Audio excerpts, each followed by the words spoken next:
Então, dando continuidade ao estudo sobre as ações, nesse módulo 5, agora parte 2, havíamos dito que as empresas elas abrem o seu capital para investimento, investidor externo, e a partir de que ela faz isso, ela permite com que nós possamos ser sócios dessas empresas, né? Então a gente pode ser sócio da Amazon, que no caso é investimento no exterior. Nós podemos ser sócios da Vale, e aqui não é uma indicação, aqui é só um exemplo. Podemos ser sócios do Banco do Brasil, do Banco do Bradesco, do Itaú, e dentre outros. Porém, como ser sócio? Quais são os critérios que a gente possa escolher para ser sócio? Bom, não vai ser nesta aula que a gente vai analisar todos, mas aqui é uma exemplificação de alguns critérios, tá? É importante a pessoa, a partir do momento que ela já tem uma noção, ela começar a buscar fontes mais aprofundadas. Inclusive, posso indicar alguns livros, dentre inclusive o que está na imagem inicial do vídeo, que é Investindo em Ações no Longo Prazo, né? Dentre outros, existem sites, existem vários profissionais que tratam desse tema, mas basicamente são para você analisar. Repetindo no vídeo anterior, é possível fazer análise gráfica. Esse aqui ele é voltado para quem investe em day trade, que é o que? Compra e vende no mesmo dia. Ele analisa alguns critérios dentre vários, né? Por exemplo, suporte e resistência, enfim. Isso aqui é mais voltado para quem, como eu disse, faz day trade. Que faz análise de tendência de alta, tendência de baixa, aí tem leituras de gráfico. Porém, isso aqui não é o caso. O que geralmente se faz para quem pretende viver, receber proventos, dividendos, é uma análise fundamentalista, que significa o quê? Dos fundamentos voltado para receber proventos. Bom, a empresa é interessante que ela tenha um histórico positivo, que ela seja sólida, que ela tenha solidez, rentabilidade, né? Que ela tenha histórico de rentabilidade, de lucro, né? Ela tem histórico positivo, é importante. Baixo endividamento, que no mercado ela não se expôs tanto a ponto de inviabilizar o negócio dela. O setor tem que ser perene. É interessante a gente buscar empresas que têm natureza perene. O que é isso? Que ela tem uma duração maior, né? Por exemplo, que eu vou citar daqui a pouco, e que ela distribua dividendos. Então, se ela é sólida, tem lucro, ela tem a obrigação de distribuir dividendos. Se ela é perene, ela vai durar por muito tempo e vai manter a sua distribuição de dividendos, especialmente se ela for de baixo endividamento. Bom, por exemplo, setores perenes, energia. Então, setores, todo mundo precisa de energia. Então, é um setor que, independente se você está usando ou não, todo mês você está pagando, né? Pelo menos a taxa mínima. Banco é um outro. Bancos, instituições financeiras, né? É uma outra. Saneamento básico.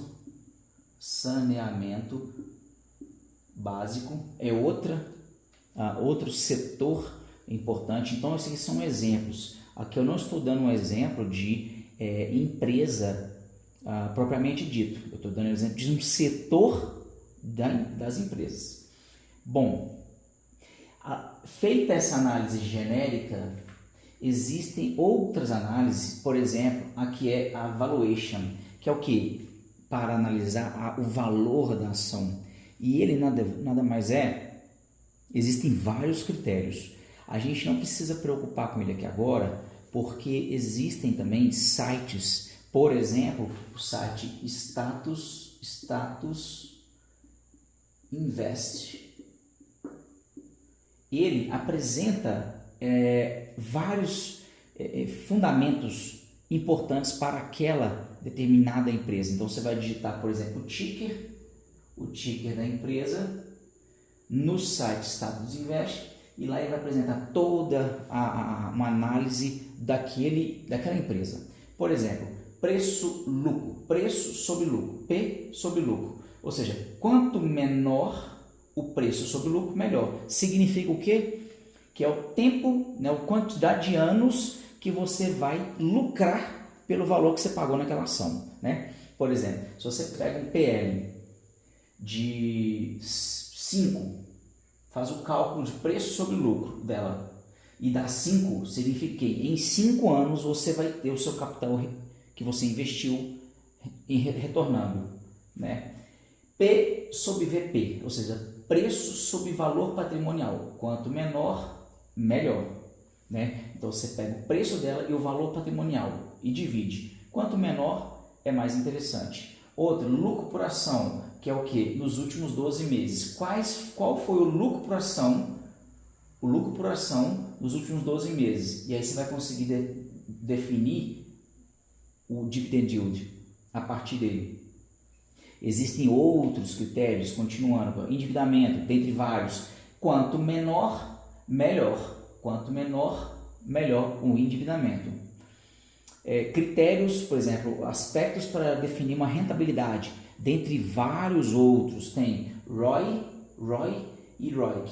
ROI, que é o lucro líquido sobre o patrimônio, né? Ou seja, quanto maior o lucro líquido sobre o patrimônio, melhor. Há quem entenda que seria pelo menos 15%. Então, acima de 15% de ROI para aquela empresa, a depender do setor, é bom. A ROIC, que é o retorno sobre o capital investido. Então, quanto maior, melhor.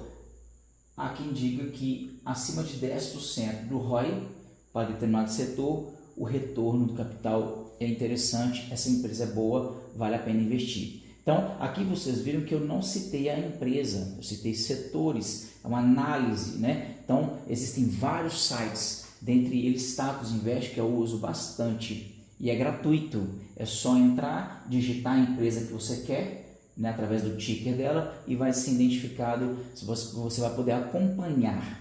Lembrando que as ações, as empresas, elas têm a obrigatoriedade de apresentar os seus relatórios, a sua realidade financeira, todos os seus patrimonial, todos os seus aspectos da empresa a cada trimestre. Então, a cada trimestre, eles fazem, passado o trimestre, eles fazem, apresenta os relatórios, apresenta as informações relevantes que a lei impõe, e a partir dela você consegue ter uma noção da realidade dela e para ver se ela tem condições de pagar dividendos. Após o trimestre, ela faz a declaração a respeito da realidade financeira do último trimestre e quando, se houver lucro, quando será feito o pagamento e a forma de qual pagamento.